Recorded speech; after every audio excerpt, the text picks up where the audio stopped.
त्यामध्ये दशांश 0.36 गुणिला 2.7 गुणिला 0.01 है का नाही. दशांश दशांश दिसाल का, वरी दशांश खाली दशांश है का नाही. असं गणित दिसलं की हवा निघून जात असते. काय होती, हवा निघून जाते मुलाची. म्हणजे समजत नाही काय करायचं. आलं का त्यांना, लय दशांश दिसतात है का नाही.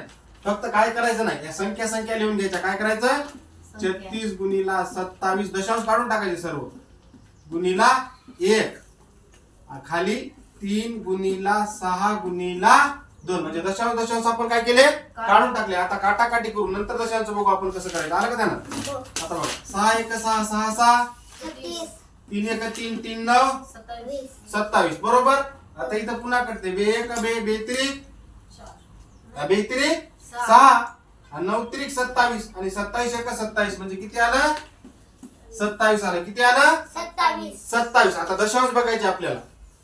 आलं का ध्यानात. काय बघायचे, दशांश. वरी किती आहेत, खाली किती आहेत. 1 2 3 4 5 किती येतं, 5. खाली किती आहेत, 1 2 3 4 5 वरी 5 खाली 5. 5तून 5 गेले, 0 राहिले. म्हणजे उत्तर किती आलं आपलं, 27. आलं का ध्यानात. भागाकार काय असतो, वरी किती खाली किती त्याच्यातून ते मायनस करून दशांश सर्किट असतो. पण इथं वरी पण 5 भरायचं, खाली पण 5 भरायचं. आलं का ध्यानामध्ये.